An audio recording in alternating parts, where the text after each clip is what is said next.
Tanto el cristiano como el escéptico han sido creados a la imagen de Dios. Esto quiere decir que como seres humanos son capaces de hacer grandes cosas, buenas cosas en favor del prójimo, y son capaces también, como consecuencia del pecado, de cometer grandes errores. Tanto el cristiano como el escéptico tienen las mismas emociones, pueden experimentar amargura, pueden experimentar alegría, gozo, odio, son capaces de crear cosas hermosas, son capaces de destruirlas, son capaces de amar y son capaces de odiar. Y podemos decir entonces que externamente, humanamente, si preferís la expresión, nada diferencia al ser humano que cree en Cristo del escéptico. Sin embargo, cuando nos acercamos al libro de Dios, a la carta a los Efesios, nos damos cuenta de que el Espíritu Santo, por medio de Pablo, establece una diferencia radical entre ambos. Al cristiano lo llama hijo de la luz o hijo de luz, y al no cristiano, al escéptico, hijo de las tinieblas. Pero no por nada que haya en ellos, que como ya he dicho, ambos han sido creados a la imagen de Dios, sino por lo que el Señor Jesucristo ha hecho en sus hijos, en los cristianos. ¿Y qué ha hecho? Pues los ha despertado del sueño de la muerte y los ha alumbrado con su luz, poniendo un principio de vida en ellos que va a marcar una diferencia a lo largo de todas sus vidas. Y lo que vamos a examinar en el texto de hoy es acerca de ese principio de vida que el Señor ha puesto en nosotros y que nosotros tenemos que procurar que haya una coherencia entre la vida nueva que Cristo nos ha dado y la práctica en toda nuestra manera de vivir. Vamos a leer en Efesios capítulo 5, versículo 1 hasta el versículo 14. Y dice así la palabra del Señor. Sed pues imitadores de Dios como hijos amados, y andad en amor, como también Cristo nos amó y se entregó a sí mismo por nosotros, ofrenda y sacrificio a Dios en olor fragante. Pero fornicación y toda inmundicia o avaricia, ni aun se nombre entre vosotros, como conviene a santos. Ni palabras deshonestas, ni necedades, ni truhanerías, que no convienen, sino antes bien, acciones de gracias. Porque sabéis esto, que ningún fornicario o inmundo o avaro, que es idólatra, tiene herencia en el reino de Cristo y de Dios. Nadie os engañe con palabras vanas, porque por estas cosas viene la ira de Dios sobre los hijos de desobediencia. No seáis, pues, partícipes con ellos, porque en otro tiempo erais tinieblas, mas ahora sois luz en el Señor. Andad como hijos de luz. Porque el fruto del Espíritu es en toda bondad, justicia y verdad, comprobando lo que es agradable al Señor. Y no participéis en las obras infructuosas de las tinieblas, sino más bien reprendedlas. Porque vergonzoso es aún hablar de lo que ellos hacen en secreto. Mas todas las cosas, cuando son puestas en evidencia por la luz, son hechas manifiestas, porque la luz es lo que manifiesta todo. Por lo cual dice, despiértate tú que duermes, y levántate de los muertos, y te alumbrará Cristo. Y ahí vamos a dejar la lectura. Como podéis comprobar, el tema sigue y vamos a dividirlo para no hacerlo más extenso hoy. Pero algunas personas, algunos comentaristas han observado una diferencia entre el texto que consideramos la semana pasada y el que vamos a considerar hoy. Y es que en el de la semana pasada, el apóstol parece estar refiriéndose a las relaciones entre creyentes. Si recordáis en el versículo 25 del capítulo 4, leíamos, por lo cual, desechando la mentira, habla verdad cada uno con su prójimo. Y luego fijaos, dice, porque somos miembros los unos de los otros.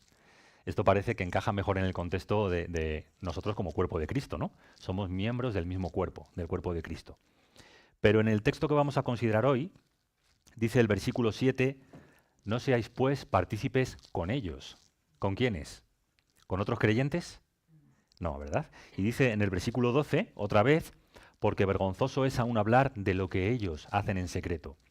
Por tanto, hay de alguna manera base para entender que en esta porción el apóstol Pablo se está concentrando en la relación que el cristiano tiene con el mundo, con las personas que viven en este mundo que no son cristianas, ¿no? ¿Y cómo podríamos resumir esa manera de andar, esa manera de vivir que nosotros como cristianos debemos tener en este mundo? Pues hay una manera muy sencilla, es observando el versículo 2, que dice, andad en amor, observar el versículo 8, que dice, andad como hijos de luz, y observar el versículo 15, que dice, andad como sabios, no como necios, andad sabiamente. Así que un cristiano debe vivir en este mundo en amor, andando en luz, siendo un testimonio para otros y un testimonio de Cristo, y sabiamente, teniendo en cuenta que este mundo es pasajero y que el tiempo aquí es corto. Es una manera de resumir la esencia, ¿no? Hoy vamos a concentrarnos en en los dos primeros imperativos, ¿no? Andar en amor y andar en luz. Ahora, comienza el apóstol diciendo que seamos imitadores de Dios. Y esto es una expresión bastante fuerte, ¿no? ¿Por qué? Porque en otras cartas, como la carta a los Hebreos, se nos invita a imitar la fe de nuestros antecesores. Imitad la fe de vuestros pastores, imitad la fe de otros creyentes que vivieron en la antigüedad. El apóstol Juan le dice a Gallo que imite lo bueno, no lo malo. Y el apóstol Pablo, en 7 ocasiones, dice a sus lectores que le imiten a él, o que imiten a iglesias que se están comportando de una manera digna del Evangelio, ¿no? Y que nos comportemos como ellos. Y en una ocasión dice que lo imitemos a él como él imita a Cristo. Pero aquí fijaos que la invitación es directa, ¿no? Sed imitadores de Dios. Claro, cuando vas a imitar a alguien, se presupone que tienes la capacidad de reproducir lo que esa persona hace, ¿no? Si te dicen que imites a un gimnasta olímpico, en su ejercicio, en medio de sus ejercicios, tú puedes tener mucha voluntad, pero no tienes la capacidad de imitar a un gimnasta olímpico, ¿no? ¿Cómo podemos nosotros, o mejor dicho, en qué sentido podemos nosotros imitar a Dios? Andando en la luz y en amor. Muy bien, claro que sí. ¿Qué más? Obediencia, mirad. El versículo 32 del capítulo anterior dice que en lugar de malicia, gritería, amargura y todas esas cosas feas que salen de todos nosotros, dice antes, sed benignos unos con otros, misericordiosos, perdonándoos unos a otros, como Dios también os perdonó a vosotros en Cristo. ¿Veis el cómo? Pues como Dios hizo, haced vosotros. Versículo 2 del capítulo 5.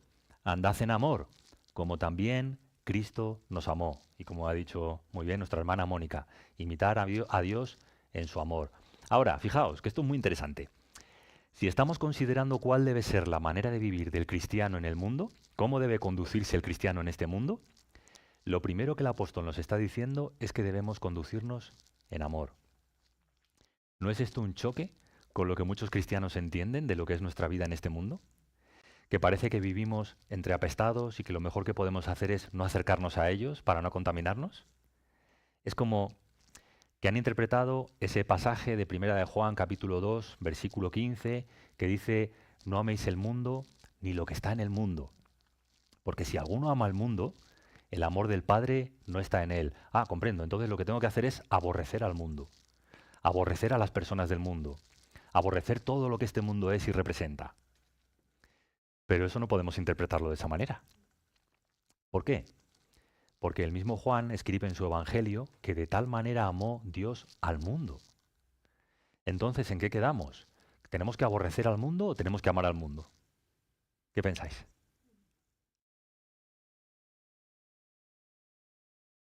Efectivamente, no se trata de aborrecer a las personas, sino aborrecer lo que las personas hacen. Mirad, si vamos a Primera de Juan, al capítulo 2, Juan explica qué es lo que tenemos que aborrecer o qué es lo que no tenemos que amar. Primera de Juan, capítulo 2, versículo 16. Y fijaos en el nexo, ¿por qué? Entonces, ¿por qué no hemos de amar al mundo? Porque todo lo que hay en el mundo, los deseos de la carne, los deseos de los ojos y la vanagloria de la vida, no proviene del Padre, sino del mundo. Entonces, de lo que se trata es de no amar las cosas que este mundo ama, pero no de aborrecer a los que están atados a estas cosas. ¿Podemos ver la diferencia? Por tanto, creo que es importante que entendamos que nuestra labor o nuestro llamamiento principal como hijos de Dios en este mundo es amar, mayormente a los de la familia de la fe, pero a todas las personas, sin distinción. Es ser un reflejo del amor de Dios para este mundo. Y en realidad entenderlo no debe ser muy difícil, porque ¿no hizo eso Dios con nosotros? ¿No nos amó Él a nosotros cuando éramos pecadores, rebeldes y extraviados? Dice el apóstol Pablo que en otro tiempo, y esto es duro de escuchar y lo siento, pero es así, que éramos aborrecedores y aborrecibles. Y Dios nos amó. Por tanto, lo que se nos llama a hacer a nosotros con este mundo es lo mismo que Dios ha hecho previamente con nosotros, que es amarnos a pesar de nuestros pecados. Y alguien dirá, ay, pero eso es difícil. Amar al que se comporta mal es difícil. Claro, es que para el Señor Jesucristo amarnos supuso un sacrificio. Supuso el sacrificio de su propia vida. Supuso su entrega. Claro que fue difícil. Amar al que resiste, amar al soberbio, amar al que rechaza, es difícil. Y al Señor Jesucristo le supuso la ofrenda de su propia vida. ¿Pero en qué resultó esta ofrenda? En un sacrificio a Dios en olor fragante, nos dice Pablo. Es decir, si quieres tener en este mundo la actitud que es agradable a Dios, tienes que amar a este mundo.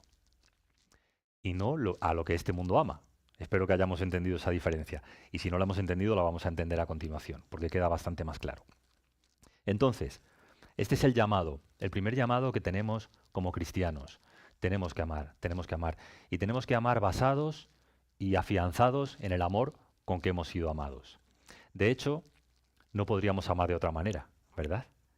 ¿Cuál es nuestra motivación y cuál es nuestra capacidad para amar el amor que hemos recibido? Se dice, y estoy bastante de acuerdo, que, porque es lógico, que alguien no puede dar lo que no tiene. Y se dice muchas veces, pues de hijos que no han tenido un buen padre o que no han tenido padre, y dicen estas personas, pues yo no sé cómo voy a tener hijos, porque ¿cómo voy a dar lo que no he recibido? ¿No? Afortunadamente el amor no viene del padre que tengas en este mundo, viene de Dios. Por tanto, no dependes enteramente de esto. Pero es el mismo principio que vemos aquí, ¿verdad? Y fijaos, ¿por qué podemos andar en amor? Pues porque se entregó, porque Cristo nos amó y se entregó por nosotros. Podemos amar porque Dios nos ha amado primero. Y qué maravilloso es esto, ¿verdad? Qué maravilloso es que ese amor no solo ha perdonado nuestros pecados, sino que nos ha dado la capacidad de amar también a otros. El apóstol Juan repetirá en su primera carta una y otra vez, hasta la saciedad, que la esencia de aquel que ha conocido el amor de Dios en Cristo es que tiene la capacidad y la disposición para amar a su hermano. Y no solo a su hermano, a toda persona, ¿no? Vale, pues seguimos un poquito adelante. Y claro, lo difícil que nos está pidiendo el apóstol o el Señor, en palabras del apóstol, es que tenemos que amar a todas las personas de este mundo al mismo tiempo que aborrecer todo lo que las personas de este mundo hacen, que es como ha dicho también nuestra hermana Esperanza. Y esa es la dificultad de nuestro llamamiento, ¿no? Cómo vivir en este mundo, cómo estar cerca de los pecadores, cómo mostrarles que el amor de Dios fluye para ellos a través de nosotros sin participar ni por un momento en ninguna de sus obras. Ese es el desafío. Alguien lo comparó con intentar ayudar a alguien que está en el barro y tú vestido de blanco sin mancharte. Es muy difícil, ¿verdad? El llamamiento que tenemos de parte de Dios para conducirnos en este mundo es complicado. Ahora, dice el apóstol que fornicación y toda inmundicia o avaricia ni aun se nombre entre vosotros como conviene a santos. Pero esta es la realidad del mundo en el que vivimos. La fornicación, la inmundicia, la avaricia son la realidad de muchas de las personas que nos rodean. Son las realidades con las que nosotros mismos luchamos. ¿Cómo no ser afectados por ello? Quisiera comenzar mostrando mi asombro por haber conocido cristianos que tienen una interpretación de lo que es la fornicación totalmente defectuosa. He escuchado a cristianos que piensan que fornicación significa ser promiscuo. Es decir, si tú tienes relaciones sexuales con una persona de manera estable, no eres un fornicario, porque solo tienes relaciones sexuales con una persona. He escuchado también la interpretación de que fornicación significa tener relaciones sexuales sin amor. Es decir, si tú sientes amor por la persona con la que mantienes relaciones sexuales, ahí no hay fornicación, ahí hay amor. ¿Es esto la fornicación? ¿Explicada en términos bíblicos? ¿Qué es entonces? ¿Mm? ¿Sí? Vamos a Hebreos, capítulo 13, versículo 5. Y lo comento pues animado por alguien que me dice, estas cosas los predicadores, los maestros, pastores, soléis darlas por sabidas y hay gente que no las tiene tan claras, ¿no? Pero en Hebreos 13, capítulo 13, versículo 5, dice lo siguiente. ¿Es el 5?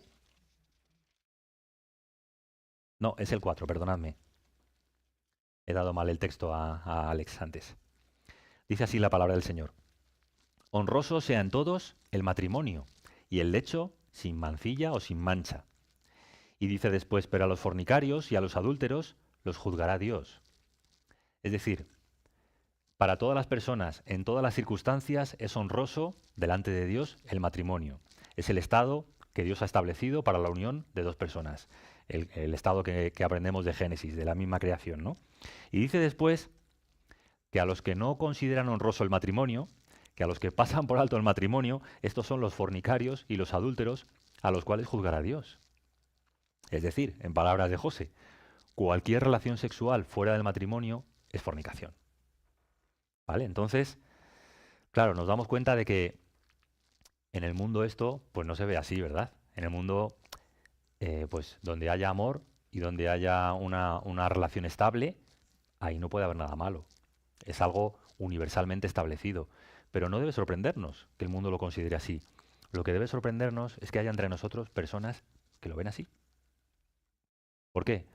Porque lo están viendo en contra de la palabra. Porque lo están viendo en contra de la enseñanza explícita de la palabra de Dios, ¿no?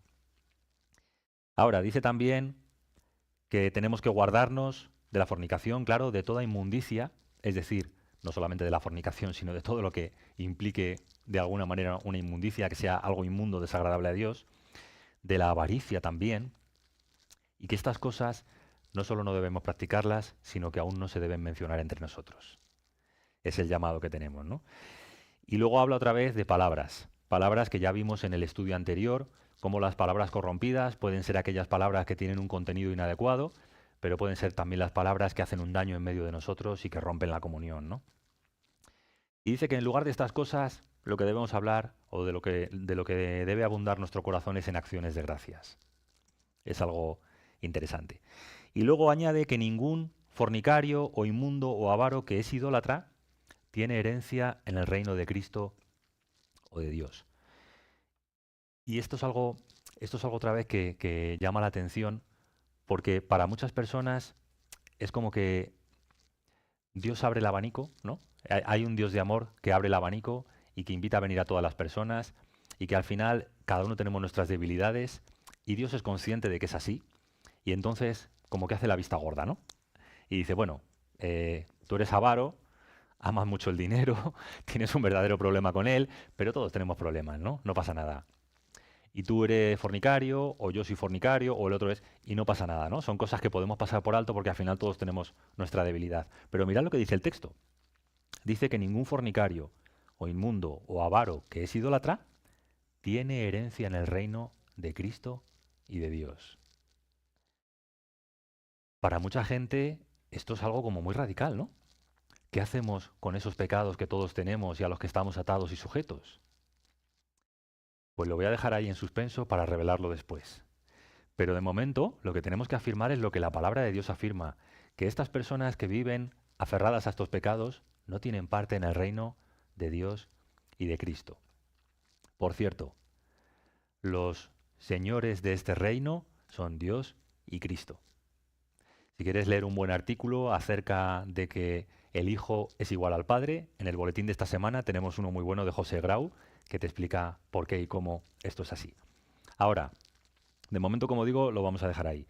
Y después añade el apóstol que nadie os engañe con palabras vanas. Y esta frase me ha llamado mucho la atención. ¿Quién trata de engañarnos con palabras vanas? ¿El mundo? Pues en un sentido sí, ¿verdad? El mundo nos trata de reenseñar o reeducar en cuanto a lo que es bueno y lo que es malo, ¿no? Y el mundo tiene su propio sistema de valores y el mundo tiene o va creando o va cambiando su propia manera de entender la moral y la ética, ¿no? Entonces sí, el mundo te puede tratar de engañar con sus palabras vanas, ¿no? Pero como decía, esto no me sorprende y creo que a vosotros tampoco. Lo que me sorprende es que haya personas en medio de nosotros que tratan de minimizar las consecuencias del pecado y que tratan de enseñar a otros creyentes, si es que ellos lo son, que estas cosas no tienen consecuencias. Esto es lo que debería alarmarnos. Y esto es lo que debería abrirnos los ojos a la realidad de que hay personas que no han entendido quién es Dios. Y si quieres saber quién es Dios e identificar la teología del Papá Noel como un falso Dios y un ídolo que no se corresponde con el Dios de las Escrituras, hay otro buen artículo de José en el boletín de esta semana para ello.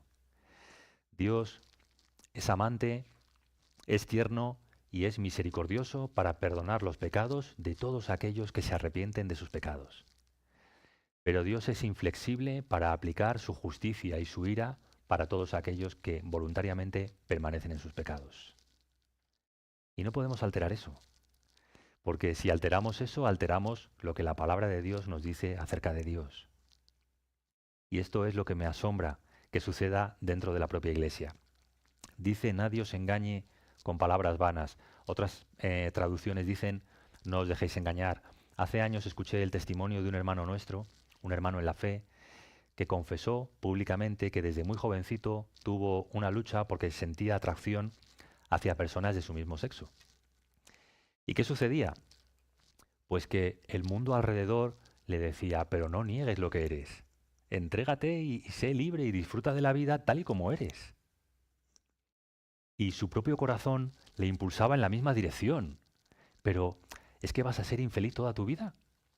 ¿Es que no te das cuenta de que las demás personas disfrutan de una relación y disfrutan de una vida con la persona a la que aman y tú no? Pero otra vez os digo, hermanos, lo gravísimo que nos contaba este hermano en su testimonio era que dentro de la iglesia muchas personas le decían lo mismo. Y este hermano nos decía, y fue para mí un momento emocionante, que estuvo a punto, estuvo a un paso de deslizarse y de entregarse a los deseos de su corazón, hasta que el Señor le habló por esta palabra, no os dejéis engañar. Hay un Dios que nos dice lo que está bien y lo que está mal, que nos dice quiénes somos en Él y que nos enseña cómo debemos vivir aquellos que somos de Él. Y lo que nos está diciendo su palabra es que no nos dejemos engañar por quienes no aceptan la verdad de Dios. Este hombre, su vida no os puedo decir que fue una balsa de aceite o que fue una vida fácil, fue una vida y ha sido una vida hasta donde yo sé de lucha y de batalla contra los deseos de su corazón y luchando por vivir la clase de vida que Dios tiene para nosotros. Y en esa lucha o en ese esfuerzo hay momentos de un gozo indescriptible. Hay momentos en que la experiencia de la comunión con Dios, la experiencia de su mano sosteniéndonos, la experiencia de su Espíritu Santo dándonos el testimonio de que somos hijos de Dios, te eleva a lo más alto. Pero hay momentos muy duros. Hay momentos en los que del corazón salen engaños tan potentes y a tu alrededor todo se confabula de tal manera que es una situación difícil. Pero esta es la vida a la que nos ha llamado el Señor. No nos dejemos engañar. La vida cristiana es una vida de lucha. Es una vida de lucha por hallar una coherencia entre lo que el Señor ha empezado a hacer en nosotros y lo que ha de manifestarse en nosotros. Y esto no siempre es fácil. Esto a veces nos va a meter o nos va a llevar por un camino de dificultad, ¿no? Ahora, está esta ira de Dios sobre los hijos de desobediencia. Y he comentado en un momento que la motivación que los cristianos tenemos para vivir esta clase de vida es que Dios nos ha amado. Esa es la motivación. Pero hay otra motivación, y es que la ira de Dios viene sobre los hijos de desobediencia. El temor de Dios también nos motiva a vivir esta clase de vida. Ahora, no estoy diciendo que un cristiano deba temer la ira de Dios, porque no nos ha puesto Dios para ira, sino para encontrar salvación por medio de Cristo Jesús. Pero el hecho de que la ira de Dios venga sobre los hijos de desobediencia sí nos debe dar temor. Pero esa clase de temor sano y reverente que nos enseña que Dios hace distinción entre el bien y el mal y que lo juzga. Y a veces, cuando el amor de Dios no sea suficiente razón para mantenerte en la senda recta, cuando su amor no te parezca que es lo suficientemente maravilloso para andar como se requiere de ti, echa mano del temor, que tampoco está mal. Ahora, yo soy de los que piensan, y ya lo sabéis, que si el amor de Dios no nos convence para creer de todo corazón que la vida que Él nos propone es mejor que la vida que hemos dejado, hay algo que está mal en su base.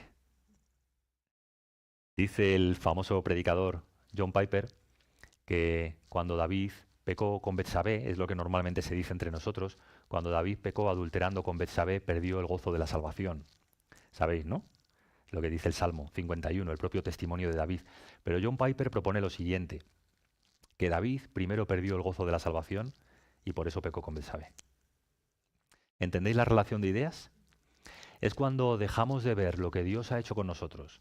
Es cuando dejamos de comprender la misericordia constante y la gracia y el favor que Dios tiene hacia nosotros, que nuestro corazón busca algo más.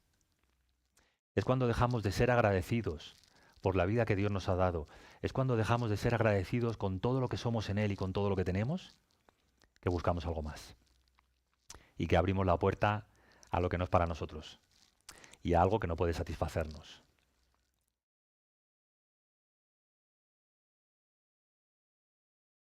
Entonces, que nadie nos engañe. Y esto tiene también su aplicación por si hay alguien que esté oyendo aquí o en sus casas y que alguna vez ha minimizado la importancia del pecado delante de un hermano. Amar no es restar importancia al pecado. Eso no es amar. Amar es animarnos unos a otros a andar en el camino que Dios nos ha enseñado. ¿Cómo? Pues haciendo lo mismo que el Señor hace, que es amar a los pecadores, pero ¿cómo? Haciendo lo mismo que el Señor hizo, que es resistir el pecado. Dice el apóstol Juan que la luz vino a los hombres, la luz vino a este mundo, dice, y las tinieblas no prevalecieron contra ella. Claro, el Señor Jesús vino en santidad, vino en justicia, vino en verdad, y el pecado de este mundo no entró en él, a pesar de que él se hizo hombre. Y su propósito para nosotros es el mismo, es que podamos vivir en este mundo como luminares, como luces, y no solamente que el pecado del mundo no entre en nosotros, sino que nuestras buenas obras den testimonio al mundo para que ellos glorifiquen a nuestro Padre que está en los cielos. Mateo capítulo 5, versículo 16. Vosotros sois la luz del mundo, y una luz que está en lo alto de un monte, que no se puede esconder, que está ahí, visible, para que los demás la vean. Así vuestras buenas obras alumbren delante de los hombres, para que éstos glorifiquen a nuestro Padre, a vuestro Padre, dice él, que está en los cielos. Así que ese es el llamado.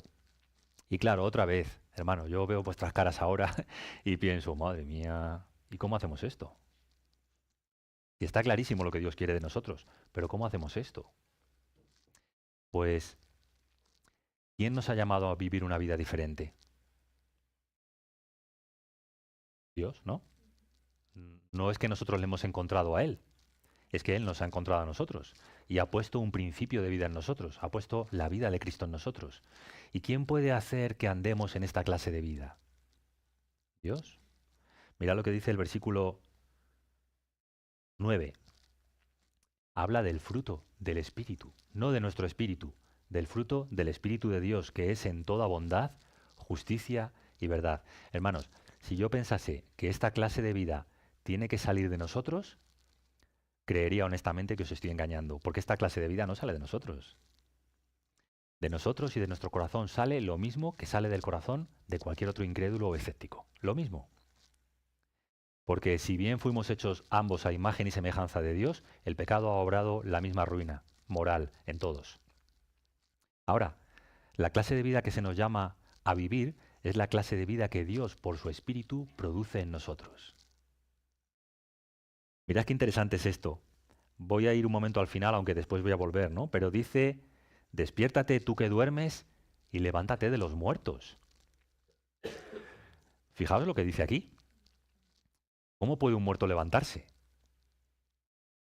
Porque juntamente con la invitación del Señor es dado el poder para que los muertos se levanten. Y Él os dio vida cuando estabais muertos en vuestros pecados. Nos dio la vida de Cristo. Y porque nos dio la vida de Cristo nos podemos levantar de la muerte y podemos andar en novedad de vida. La diferencia no está en nosotros. No es algo que nosotros tenemos y otros hombres no tienen. La diferencia está en Dios y en la gracia de Dios que te ha visitado, que me ha visitado y que nos ha dado vida juntamente con Cristo. Y que además nos ha sellado con su Espíritu para el día de la redención. Esa es la gran noticia. Y por esa gran noticia somos llamados a vivir otra clase de vida, la vida que Dios produce en nosotros. Por momentos va a ser difícil, claro, y más cuanto más nos separemos del Señor. Pero es la clase de vida a la que tenemos que aspirar sin dejarnos engañar. sin dejarnos distraer. Dice, vergonzoso es aún hablar de lo que ellos hacen en secreto. Otra vez vuelve a decir lo mismo, ¿no? Cuidado con... Es que ni habléis de esto. Pero a mí me llamaba la atención lo de vergonzoso, ¿no? Me acuerdo cuando en otro tiempo de mi vida, cuando vivía sin Dios y sin esperanza en este mundo, yo me jactaba de la clase de vida que vivía, me jactaba de lo que hacía, me jactaba con mis amigos, de los sitios a los que iba y de las barbaridades que hacía. Y cómo me alegro y seguro que a ti también te pasa, cuando algunas veces recuerdo aquellas cosas y me viene una vergüenza tan profunda. Y digo, madre mía, ¿cómo he podido ser tan necio? ¿Cómo he podido vivir esa clase de vida y jactarme de ello además, ¿no? Y esto es lo que hace la luz, ¿no? Poner en evidencia lo que éramos y hacer que nos avergoncemos de lo que otros son y de lo que nosotros éramos. Esto sin dejar de amarlos. ¿Pero has tenido esa experiencia? ¿Has sentido la vergüenza o sientes la vergüenza por las cosas que salen de tu corazón delante de un Dios santo? Un Dios que es luz y ante quien todos nuestros secretos están revelados y claros. Creo que es importante, ¿verdad?, entender también esto. Dice que todas las cosas, cuando son puestas en evidencia por la luz, son hechas manifiestas, porque la luz es lo que manifiesta todo. Ahora, la luz viene a este mundo y pone de manifiesto todo lo secreto y pone de manifiesto todo lo oculto. En esencia, pone de manifiesto lo que los seres humanos somos delante de Dios. Y lo que somos delante de Dios es rebeldes, extraviados y pecadores. Ahora, ¿qué hacen muchas personas ante este mensaje y ante esta revelación de la luz de Dios? Se vuelven sobre sí mismos y se encierran en sus tinieblas. Porque sus obras son malas y porque aman sus propias obras más que a Dios. ¿Qué debe hacer el creyente? ¿O qué es llamado a hacer el creyente cuando la luz de Dios lo alumbra? Reconocer su realidad delante de Dios. La misma que la de los demás, pero no ocultarla, sino reconocerla. Vamos a terminar con 1 de Juan, capítulo 1, donde el apóstol tiene unas palabras que durante mucho tiempo en mi vida me han parecido una contradicción. Claro, no las entendía. Y dice el versículo 5 de 1 de Juan, aquí, dice, este es el mensaje que hemos oído de él y os anunciamos. Dios es luz y no hay ningunas tinieblas en él. Cuidado, hermanos, con decir que Dios pasa por alto el pecado, porque no es así. Dios es luz y las tinieblas no tienen parte en él. Dice, si decimos que tenemos comunión con él y andamos en tinieblas, mentimos y no practicamos la verdad. Es decir, es inconsistente, es una gran incoherencia decir que tenemos comunión con Dios mientras que estamos viviendo en las tinieblas. Esto es una mentira, esto no es practicar la verdad. Y luego dice el versículo 7, pero si andamos en luz, como Él está en luz, tenemos comunión unos con otros y la sangre de Jesucristo nos limpia de todo pecado. Ahora, hasta lo que hemos visto aquí, ¿qué es andar en tinieblas y qué es andar en luz? Os pregunto.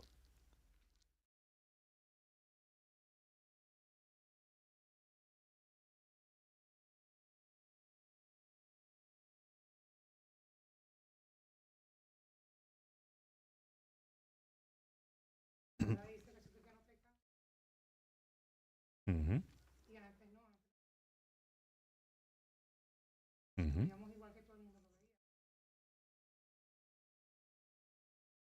ujú, ujú, ujú, ujú. Exactamente. Y ahí estaba mi confusión. Es decir, andar en tinieblas es practicar el pecado, ¿verdad? Pero mirad lo que dice después. Dice, versículo 8, si decimos que no tenemos pecado, nos engañamos a nosotros mismos. Es decir, por un lado podemos decir que no andamos en el pecado, que no andamos en tinieblas, cuando aquí dice que todos tenemos pecado y que todos en ese sentido andaríamos en tinieblas. Os propongo algo distinto. ¿Sí, Ana? Yo creo que esta es la idea fundamental que aquí tenemos, ¿no? La luz ha venido a nosotros y ha expuesto la realidad de lo que somos y ha expuesto la realidad de quién es Dios. ¿Qué es andar en tinieblas? Tratar de tapar esa luz, tratar de ocultar lo que somos, tratar de escondernos de la realidad de lo que somos delante de un Dios santo. ¿Qué es andar en luz? Versículo 9. confesar nuestros pecados. Si confesamos nuestros pecados, Él es fiel y justo para perdonar nuestros pecados y limpiarnos de toda maldad. Lo que se espera de nosotros como cristianos y lo que Dios espera de todo hombre y a lo que Dios llama a todo hombre es al reconocimiento de su pecado. Es a la confesión de que el mal está en nosotros, de que la injusticia está en nosotros, de que la fornicación, la avaricia y toda inmundicia sale de nuestro corazón, brota de nosotros. Y hay que confesarlo delante de Dios, no podemos ocultarlo. Y tenemos la promesa, la maravillosa promesa de que Dios es fiel y de que Dios es justo para perdonar a todos aquellos que confiesan sus pecados. ¿Sabéis qué significa la palabra confesar? Homologueo, decir una misma cosa. Es decir de nosotros mismos lo mismo que Dios dice de nosotros. ¿Y qué dice Dios de nosotros? Que somos pecadores. Lo confesamos. Eso es lo que este mundo no hace cuando la luz de Dios los alumbra. Ellos esconden su pecado, ellos tapan su pecado. ¿A cuántas personas has oído decir en el ocaso de su vida, no tengo nada de qué arrepentirme? Cuando oigo esas palabras, se me ponen los pelos de punta. Digo, madre mía, lo poco que le queda para comparecer en juicio delante del Dios Santo y dice que no tiene nada de qué arrepentirse. Por la gracia de Dios, tú y yo sabemos que nos podemos arrepentir por su gracia de toda nuestra vida, porque no hay nada de lo que podamos enorgullecernos. No hay nada de lo que podamos enorgullecernos, hermanos. El mal está en nosotros y afecta a todo nuestro ser. Por eso a lo que nos está llamando el apóstol Pablo y a lo que nos está llamando el apóstol Juan es a confesar nuestro pecado. Ahora, ¿en qué consiste la novedad de vida? ¿Es una mera confesión de pecado para seguir pecando? ¿Es un reconocimiento de que el mal está en nosotros para que Dios perdone y nosotros seguimos pecando y Dios sigue perdonando y nosotros pecando y Dios perdonando? En un sentido, esta va a ser la realidad de nuestra vida, toda nuestra vida, pero no es todo. No es todo. Mirad lo que dice el capítulo 2, el versículo 3. Dice, en esto sabemos que nosotros le conocemos, si guardamos sus mandamientos. Y tenemos claro que el apóstol no está diciendo ahora que la salvación va a ser por nuestra obediencia a la ley. No. ¿En qué es lo que está diciendo el apóstol? El que dice, yo le conozco y no guarda sus mandamientos, el tal es mentiroso y la verdad no está en él. Es decir, el que dice tener un conocimiento de Dios, una experiencia de la misericordia y de la gracia de Dios, de su perdón, y sigue viviendo igual que vivía, esta persona hay algo que no ha entendido. ¿Qué no ha entendido? Dice, el que guarda su palabra, en este verdaderamente el amor de Dios se ha perfeccionado. Hermanos, el amor de Dios, o Dios por su amor, no solamente perdona nuestros pecados, nos cambia. ¿Y cómo nos cambia? Produciendo en nosotros el deseo de vivir de una manera diferente. Por su amor Dios nos convierte de hijos de las tinieblas a hijos de la luz. Y este cambio esencial producido dentro de nosotros es un cambio que se va manifestando también hacia afuera, en una vida diferente, en una manera de vivir diferente. Y esta es la idea. ¿Y cuál es la esencia de ese cambio? ¿Cuál es el motor o el principio vital de ese cambio en nosotros? El amor de Dios. Dice más adelante el apóstol Juan que si amamos a Dios es porque Él nos ha amado primero. Y dice después que el que ama a Dios guarda sus mandamientos. ¿Veis? ¿Veis la realidad de lo que es la vida cristiana? El cristiano es aquel que no oculta su pecado, que lo confiesa. ¿Y qué encuentra en Dios? Amor y misericordia. ¿Y qué hace ese amor y esa misericordia? Perdona sus pecados, pero también cambia su corazón, para que ya no desee seguir viviendo como vivía antes. Ahora, soy consciente de que al llegar a este punto topamos con algo que para muchas personas es un gran problema. Porque muchas personas han entendido que ser cristiano es asumir que eres pecador y que Dios lo perdona todo. Y esto es parte de la verdad. Eres pecador y Dios lo perdona todo, pero si de verdad has conocido a Dios, Dios está obrando en tu vida un cambio, una no conformación al pecado, un deseo de vivir como un hijo de luz. Y sé que es una aspiración que a veces tiene sus altibajos y que a veces un cristiano se pregunta, ¿pero dónde estoy yo? Pero si eres un hijo de Dios, no puedes vivir de otra manera. Dice, y me lo he saltado antes, pero dice nuestro texto, dice que el fruto del Espíritu es en toda bondad, justicia y verdad, comprobando lo que es agradable al Señor.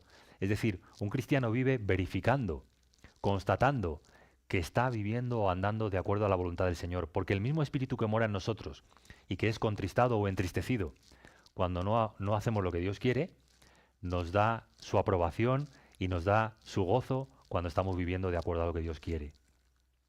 Y esa es la realidad de todo cristiano. Así que una vida de, una vida de obediencia a la voluntad de Dios y una vida o un caminar en luz nos salva. No, es la manifestación de que Dios nos ha salvado. Y si no hay un cambio en nuestra vida, si realmente seguimos amando lo mismo que amábamos, si realmente seguimos considerando que nos estamos perdiendo algo como cristianos, tenemos que volver al principio. Tenemos que volver al hecho de que Dios es un Dios santo, que juzga el pecado y que lo castiga con ira. Y arrepentirnos. Y descubrir, como quizá creemos que lo hemos descubierto pero no lo hemos hecho, que Dios en Cristo perdona el pecado para cambiarnos y para transformarnos. Pues espero que el Señor nos dé el ánimo y nos confirme, a todos los hijos de luz, nos confirme para caminar en luz. Y si alguien entiende que este no ha sido su caso, que el pecado sigue siendo su amor secreto, que una vez más tiene un llamamiento de parte del Señor para confesarlo y para apartarse de él, para arrepentirse y para pedir al Señor que obre. No solo perdón, sino transformación en nuestras vidas. Y como cristianos incluso es algo que tenemos que hacer cada día. Señor, perdona mi pecado, pero sigue cambiándome para que aborrezca el pecado. Y esto sin aborrecer al pecador, sin aborrecer a aquellos que viven como yo he vivido en otro tiempo. Pues que el Señor nos anime con su palabra, nos dé entendimiento y nos dé también el gozo de andar en su camino.